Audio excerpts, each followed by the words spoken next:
All right, fourth grade, we are ready to start chapters 9 and 10. When Violet opened the enormous door of the reptile room, the reptiles were still there in their cages. The books were still on their shelves, and the morning sun was still streaming through the glass walls. But the place simply wasn't the same. Even though Dr. Luckafront had removed Uncle Monty's body, the reptile room was not as inviting as it used to be, and probably never would be. What happens in a certain place can stain your feelings for that location, just as ink can stain a white sheet. You can wash it, and still never forget what has transpired, a word which here means happened and made everybody sad. "I don't want to go in," Klaus said. "Uncle Monty died in here." "I know we don't want to be here," Violet said, "but we have work to do." "Work?" Klaus asked. "What work?" Violet gritted her teeth. We have work to do," she said, "that Mr. Poe should be doing. But as usual, he is well-intentioned, but of no real help." Klaus and Sunny sighed as she spoke out loud a sentiment all three siblings had never said, but always felt, since Mr. Poe had taken over their affairs. Mr. Poe doesn't believe that Stefano and Count Olaf are the same person, and he believes that Uncle Monty's death was an accident. We have to prove him wrong on both counts. "But Stefano doesn't have the tattoo," Klaus pointed out, "and Dr. Luckafront found the venom of the Mame du Mal in Monty's veins." I know, Violet said impatiently. "The three of us know the truth, but in order to convince the adults, we have to find evidence and proof of Stefano's plan." "If only we'd found evidence and proof earlier," Klaus said glumly. "Then maybe we could have saved Uncle Monty's life." "We'll never know about that," Violet said quietly. She looked around the reptile room, which Monty had worked on his whole life. "But if we put Stefano behind bars for his murder, we'll at last be able to prevent him from harming anyone else." "Including us," Klaus pointed out.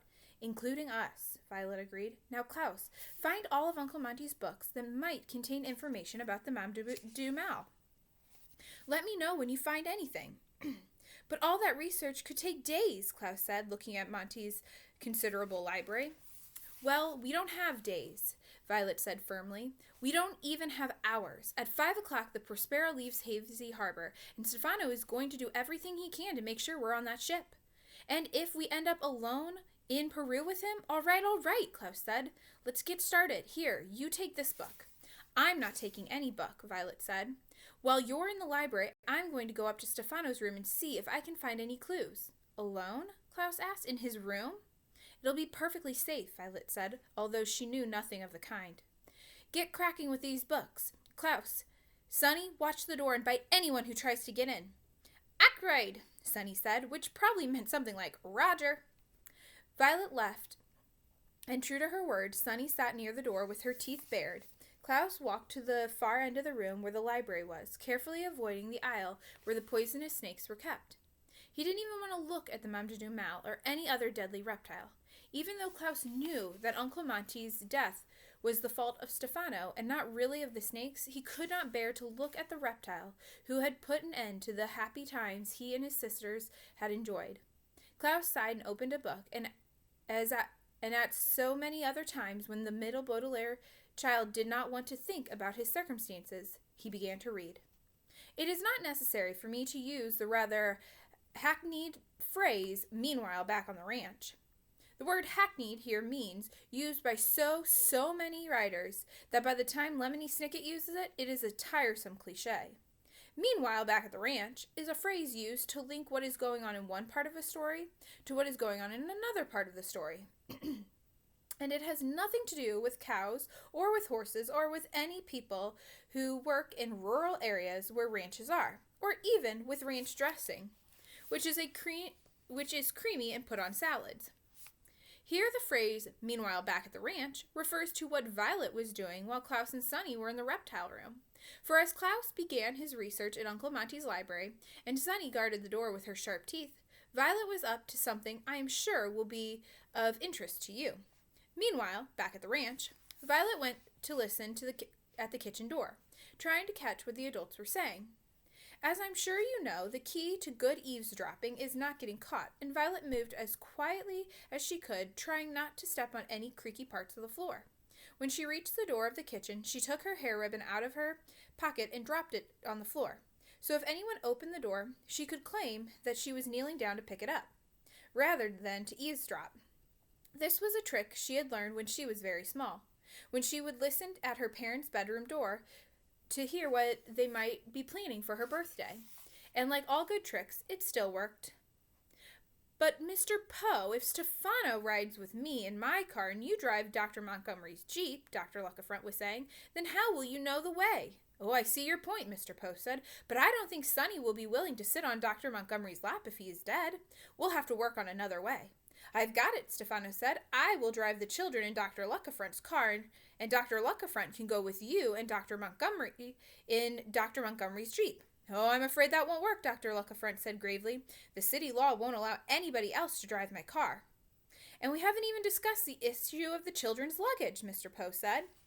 Violet stood up, having heard enough to know she had enough time to go up to Stefano's room. Quietly, Violet walked up the staircase and down the hallway toward Stefano's door, where he had sat holding the knife that fearsome night. When she reached his door, Violet stopped. It was amazing, she thought, how everything having to do with Count Olaf was frightening. He was such a terrible person that merely the sight of his bedroom door could get her heart pounding. Violet found herself half hoping that Stefano would bound up the stairs and stop her, just so she wouldn't have to open the door and go into the room where he slept. But when Violet thought of her own safety and the safety of her two siblings, but then Violet thought of her own safety and the safety of her two siblings. If one's safety is threatened, one often finds courage one didn't know one had, and the eldest Baudelaire found she could be brave enough to open the door. Her shoulders still ached from the car collision. Violet turned the brass handle of the door and walked inside. The room, as Violet suspected, was a dirty mess. The bed was unmade and had cracker crumbs and bits of hair all over it. Discarded newspaper and mail-order catalogs lay on the floor in untidy piles. On top of the dresser was a small assortment of half-empty wine bottles. The closet door was open, revealing a bunch of rusty wire coat hangers that shivered in the drafty room. The curtains over the window were all bunched up and encrusted with something flaky, and as Violet drew closer, she realized with faint horror that Stefano had blown his nose in them. But although it was disgusting, hardened phlegm was not the sort of evidence Violet was hoping for. The eldest Baudelaire orphan stood in the center of the room and surveyed the sticky disorder of the bedroom. Everything was horrendous. Nothing was helpful. Violet rubbed her sore shoulder and remembered when she and her siblings were living with Count Olaf and found themselves locked in the tower room. Although it was frightening to be trapped in his inner sanctum, a phrase which here means filthy room in which evil plans are devised, it turned out to be quite useful, because they were able to read up on nuptial law and work their way out of their predicament.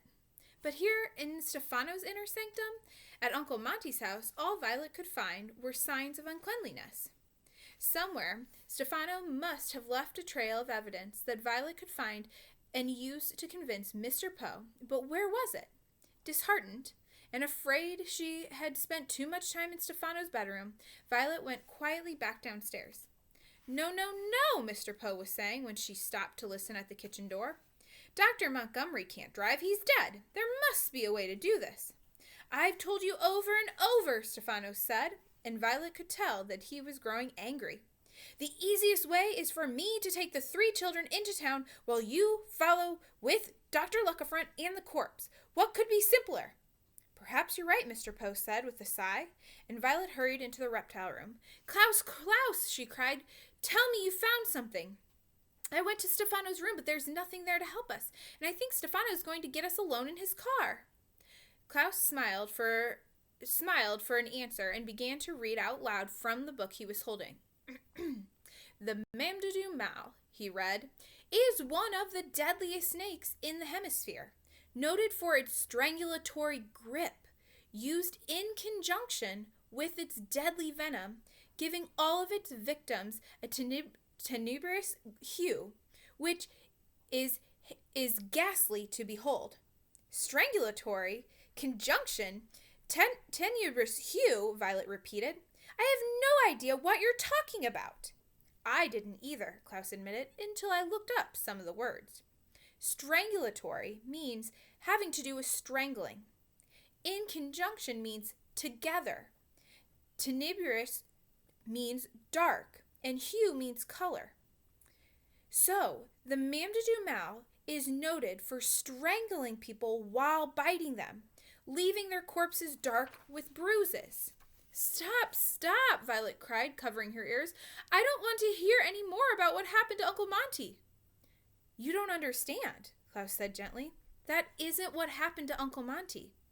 But Dr. Luckerfront said there was the venom of the Mamdoudu Mal in Monty's veins, she said. I'm sure there was, but the snake didn't put it there. If it had, Uncle Monty's body would have been dark with bruises. But you and I remember that it was as pale as can be.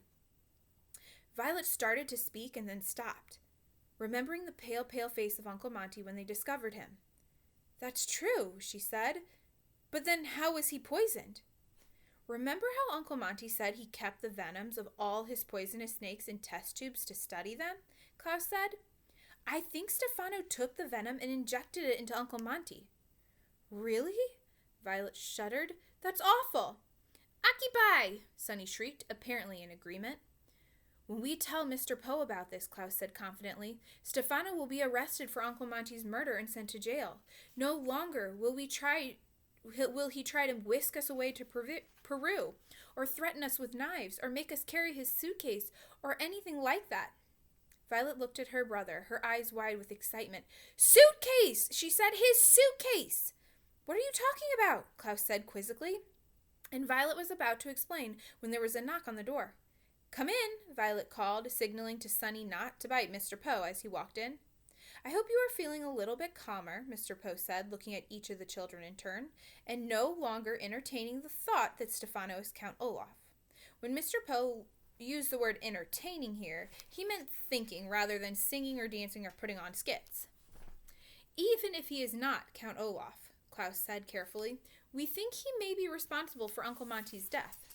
Nonsense, Mr. Poe exclaimed, as Violet shook her head at her brother. Uncle Monty's death was a terrible accident and nothing more. Klaus held up the book he was reading. But while you were in the kitchen, we were reading about snakes, and... Reading about snakes? Mr. Poe said. I should think you'd want to read about anything but snakes after what happened to Dr. Montgomery. But I found out something, Klaus said, that it doesn't matter what you found out about snakes, Mr. Poe said, taking out a handkerchief. The Baudelaires waited while he coughed into it before returning it to his pocket. It doesn't matter, he said again, what you found out about snakes. Stefano doesn't know anything about snakes. He told us that himself. But, Klaus said, but he stopped when he saw Violet. She shook her head at him again, just slightly. It was a signal telling him not to say anything more to Mr. Poe.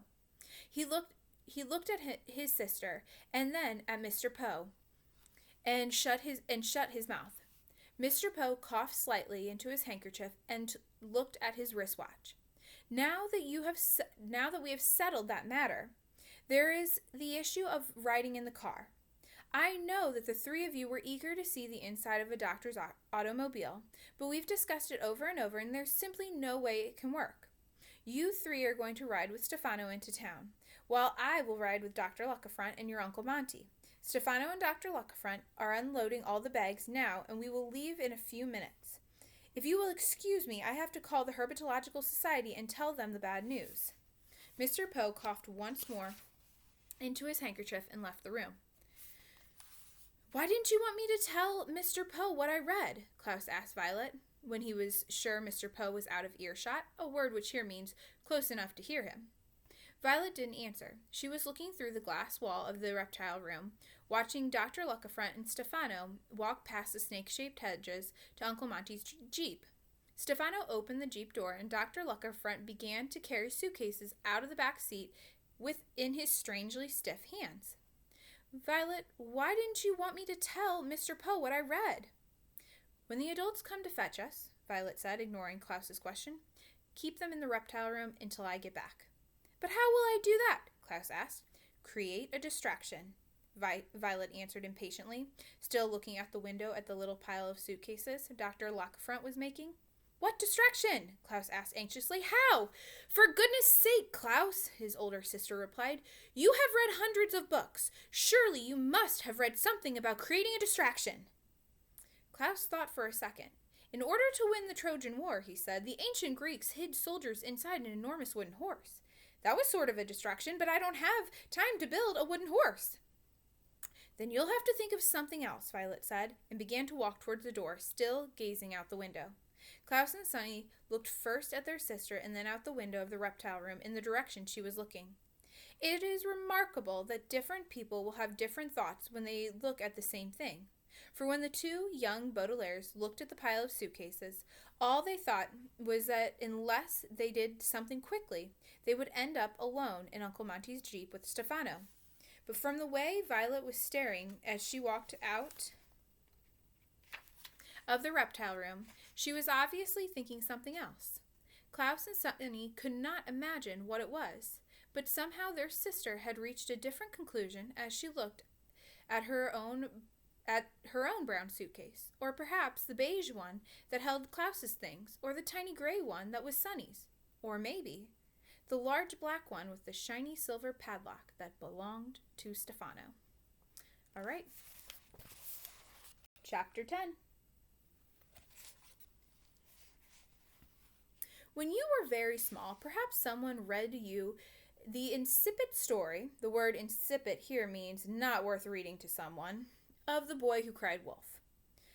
A very dull boy, you may remember, cried wolf when there was no wolf, and the gullible villagers ran to his rescue, and only to find the whole thing was a joke. Then he cried wolf when it wasn't a joke, and the villagers didn't come running, and the boy was eaten, and the story, thank goodness, was over. The story's moral, of course, ought to be never live somewhere where wolves are running around loose. But whoever read you that story probably told you that the moral was not to lie. This is an absurd moral, for you and I both know that sometimes not only is it good to lie, it is necessary to lie. For example, was perfectly appropriate after Violet left the reptile room for Sunny to crawl over to the cage that held the incredibly deadly viper, unlatch the cage, and begin screaming as loudly as she could, even though nothing was really wrong. There is another story concerning wolves that somebody has probably read to you, which is just as absurd. I am talking about Little Red Riding Hood, an extremely unpleasant little girl who, like the boy who cried wolf, insisted on intruding on the territory of dangerous animals. You will recall that the wolf, after being treated very rudely by Little Red Riding Hood, ate the little girl's grandmother and put on her clothes as a disguise. It is this aspect of the story that is the most ridiculous, because one would think that even a girl as dim-witted as Little Red Riding Hood could tell in an instant the difference between her grandmother and a wolf, dressed in a nightgown and fuzzy slippers. If you know someone very well, like your grandmother or your baby sister, you will know when they are real and when they are fake. This is why, as Sunny began to scream, Violet and Klaus could tell immediately that her scream was absolutely fake. That scream is absolutely fake, Klaus said to himself from the other end of the reptile room. That scream is absolutely fake, Violet said to herself from the stairs as she went up to her room. My lord, something is terribly wrong, Mr. Poe said to himself from the kitchen where he was talking on the phone. Goodbye, he said into the receiver, hung it up, and ran out of the kitchen to see what the matter was. What's the matter? Mr. Poe asked Stefano and Dr. Lockefront, who had finished unloading the suitcases and were entering the house. I heard some screaming coming from the reptile room. I'm sure it's nothing, Stefano said. You know how children are, Dr. Lockefront said. We can't have another tragedy on our hands, Mr. Poe said, and rushed to the enormous doors of the reptile room. Children, children! In here, Klaus cried. Quick, come quickly! His voice was rough and low, and anyone who didn't know Klaus would think he was very frightened. If you did know Klaus, however, you would know that when he's very frightened, his voice becomes very tense and squeaky, as it did when he discovered Uncle Monty's body. His voice became rough and low when he was trying not to laugh. It was a very good thing that Klaus managed not to laugh, as Mr. Poe, Stefano, and Dr. Lockefront came into the reptile room. It would have spoiled everything. Sunny was lying down on the marble floor, her tiny arms and legs waving wildly as if she was trying to swim. Her facial expression was what made Klaus make a chuckle. Sunny's mouth was wide open, showing her 4 sharp teeth, and her eyes were blinking rapidly. She was trying to appear to be frightened, and if you didn't know Sunny, it would have seemed genuine. But Klaus did know Sunny, and knew that when she was very frightened, her face grew all puckered and silent, as it did when Stefano had threatened to cut off one of her toes. To anyone but Klaus, Sunny looked as if she were very frightened, particularly because of who she was with.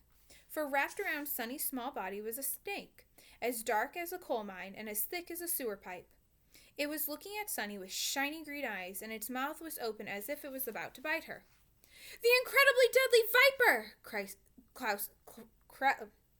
Klaus cried. "It's going to bite her!" Klaus screamed, and Sunny opened her mouth and her eyes even wider to seem even more scared. Dr. Luckafront's mouth opened too, and Klaus saw him start to say something, but he was unable to find the words. Stefano, who of course could not have cared less about Sunny's well-being, at least looked surprised, but it was Mr. Poe who absolutely panicked. There were 2 basic types of panicking: standing still and not saying a word, and leaping all over the place, babbling anything that comes into your head. Mr. Poe was the leaping and babbling kind. Klaus and Sunny had never seen the banker move so quickly or talk in such a high-pitched voice. "Goodness!" he cried. "Golly! Good God! Blessed Allah! Zeus and Hera! Mary and Joseph! Nathaniel Hawthorne! Don't touch her! Grab her! Move closer! Run away! Don't move! Kill the snake! Leave it alone! Give it some food! Don't let it bite her! Lure the snake away! Here, snaky, snaky! Here, snaky, snaky! Here, snaky, snaky!" The incredibly deadly viper listened patiently to Mr. Poe's speech, never taking its eyes off Sunny, and when Mr. Poe paused to cough into his handkerchief, it leaned over and bit Sunny on the chin, right where it had bitten her when the 2 friends had first met. Klaus tried not to grin, but Dr. Luckafront gasped. Stefano stared, and Mr. Poe began leaping and babbling again. "It's bitten her!" he cried. "It bit her! It bited her! Calm down! Get moving! Call an ambulance! Call the police! Call the scientists! Call my wife! This is terrible! This is awful! This is ghastly! This is phantomological! This is nothing to worry about!" Stefano interrupted smoothly. "What do you mean, nothing to worry about?" Mr. Poe asked incredulously. "Sunny has just been bitten by... What's the name of the snake, Klaus?" "The incredibly deadly viper," Klaus answered promptly. "The incredibly deadly viper," Mr. Poe repeated, pointing at the snake as it held onto Sunny's little chin with its teeth. Sunny gave another fake shriek of fear. "How can you say it's nothing to worry about?" "Because the incredibly deadly viper is completely harmless," Stefano said. "Calm yourself, Poe. The snake's name is a misnomer that Dr. Montgomery created for his own amusement." "Are you sure?" Mr. Poe asked. His voice got a little lower, and he moved a bit more slowly as he began to calm down. "Of course I'm sure," Stefano said, and Klaus recognized a look on his face he remembered from living at Count Olaf's. It was a look of sheer vanity, a word which here means Count Olaf thinking he's the most incredible person who ever lived. When the Baudelaire orphans had been under Olaf's care, he had often acted this way, always happy to show off his skills, whether he was on stage with his atrocious theater company or up in his tower room making nasty plans. Stefano smiled and continued to speak to Mr. Poe, eager to show off. "The snake is perfectly harmless, friendly even. I read up on the incredibly deadly viper and many other snakes in the library section of the reptile room, as well as Dr. Montgomery's private papers." Dr. Luckafront cleared his throat. Boss," he said, "don't interrupt me." "Dr. Luckafront," Stefano said, "I study books on all major species. I looked carefully at sketches and charts. I took careful notes and looked them over each night before I went to sleep. If I may say so, I consider myself to be quite an expert of snakes." "Aha!" Sunny shrieked, disentangling herself from the incredibly deadly viper. "Sunny, you're unharmed," Mr. Poe cried. "Aha!" Sunny cried again, pointing at Stefano. The incredibly deadly viper blinked its green eyes triumphantly. Mr. Poe looked at Klaus, puzzled. What does your sister mean, aha? He asked. Klaus sighed. He felt sometimes as if he had spent half his life explaining things to Mr. Poe. By aha, she means 1 minute, Stefano claims he knows nothing about snakes, and the next he claims he's an expert. By aha, she means Stefano has been lying to us. By aha, she means we've finally exposed his dishonesty to you. By aha, she means aha.